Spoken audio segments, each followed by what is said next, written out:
Starfield has just released a huge important update for players, but the game has been in the spotlight for some info that was revealed with what some fans would call really bad news for players. But what also happened alongside that and the huge 15GB patch/update for the game is a list of 14 mind-blowing things that, well, most people did not know even exist in this game or that it would actually include it, but well, the devs actually added it for the fans. We have tons to get through. Also, just for all of you to be aware, Instant Gaming is already giving 22% off the digital premium edition plus early access. Now the link is below, but more on that later. If you can leave a like, it helps a ton, but turn that into a dislike if you get to the end and did not enjoy the video.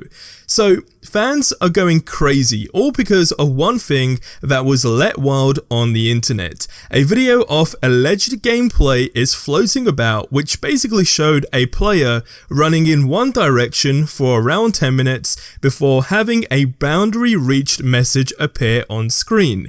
It said, and I quote, "Open the map to explore another region or return to your ship," giving the player the option to fast travel to their ship.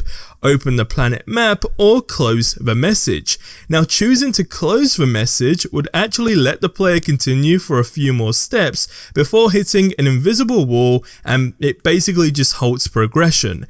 Now the reason people are not happy is because some say it actually contradicts Bethesda's messaging, including a tweet on August the 22nd from the head of publishing, Pete Hines.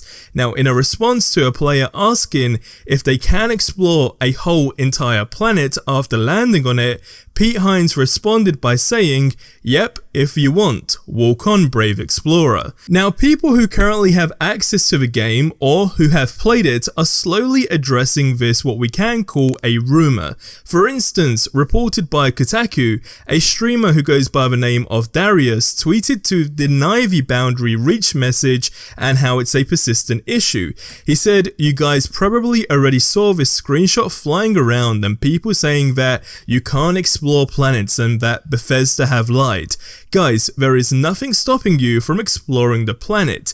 It just may be a loading screen or you may have to land at the next spot, brackets, a short loading or cutscene to continue exploring the same planet." Now it's also being said that there is more to this whole story, and because of the embargo and because it's simply not yet lifted, nobody can really address this specific matter in full detail. But I'm curious to know what your thoughts are on this, so let me know in the comment section below. Now there has been a huge update/patch in the last 24 hours, which was 15GB, as well as a list of 14 things that the devs have added into this game that'll leave us even more hyped for the game. But before we get into that, today's video is sponsored by Instant Gaming, the site that gives you the best and hottest games out right now for up to 70% off on any platform instant, no pun intended. For example, you can get Hogwarts Legacy right now for 27% off, not to mention the deluxe edition for 25% off. But it's not just games that are out, you can also save yourself a bunch of money on pre-orders too. The best part of it all is it's just a simple click to order, head out to the checkout, and in a matter of minutes the code for the game on whatever platform you chose would have landed in your mailbox ready for you to download, and they even have support available 24/7. One thing that I have to say I love the most, however, is the variety. From PC, PlayStation, Xbox, and even Nintendo, the catalogue of games they have is truly extensive. Now you can get PSN cards as well at, you guessed it, a discount. So check out Instant Gaming and use my code to save yourself even more right now. The link is in the description below. Now Starfield has a day one update, which is update 1.723. Now we have performance and stability fixes, visual fixes, gameplay fixes, and even quest fixes, but it's a very long list as you can probably already imagine, so what I have done is picked out the key ones from each. So first, for the performance and stability, we have fixed a crash that could appear when repeatedly loading from some saves inside the ships, and then we have improved stability related to suspending and resuming the game. Now for the visual fixes, we have improved stability and fixed an issue where sometimes hair would not actually appear on characters, improved distant object appearance when transitioning to the surface of a planet, addressed an issue that sometimes caused face animations to move abruptly, and fixed an issue that causes textures to degrade unnecessarily, which is specifically for the Xbox Series S. Now for the gameplay fixes, we have fixed a rare issue that could cause companions to float in the air, fixed some issues that would prevent touchdown points from turning red in the ship builder, and then fixed an issue that could cause the player to appear incorrectly when equipping items.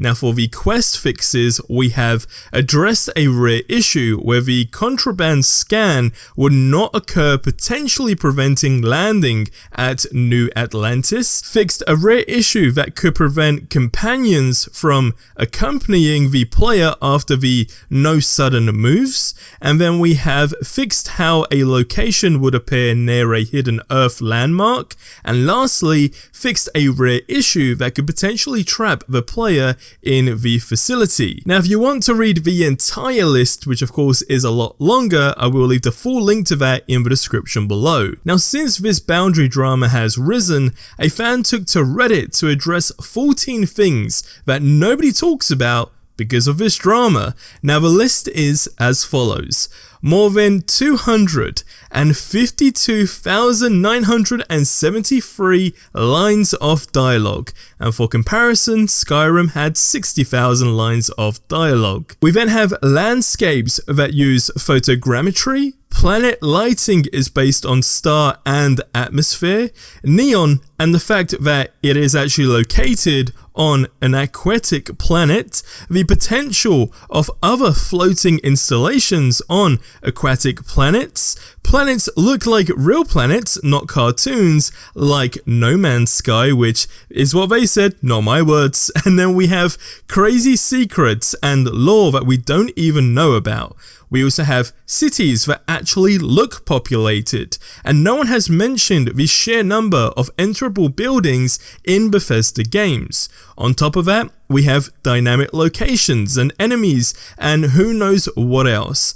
Mountains, swamps, plains, savanna, forests. We then have the fact that companions can actually speak on your behalf. Photo mode is going to be crazy, and the quality architecture in New Atlantis. So that is, without a doubt, enough reasons to actually say this game is shaping up to be absolutely insane. And if that information doesn't get you hyped up and you can't tell the hype already, Starfield has just taken the #1 spot in the Steam top sellers, beating out Baldur's Gate 3. And I mean, bearing in mind, this is unfortunately an exclusive, but we know it is going to be an absolutely incredible game, especially once the embargo lifts. But what are your thoughts on this? Let me know in the comments below. But whilst this game is going to snatch that spotlight, don't forget Spider-Man 2 is just right around the corner. And well, although things have gone very much radio silent for that game, what is interesting is players can finally do this in Spider-Man 2 according to a dev. So check out the video that you actually see on screen right now.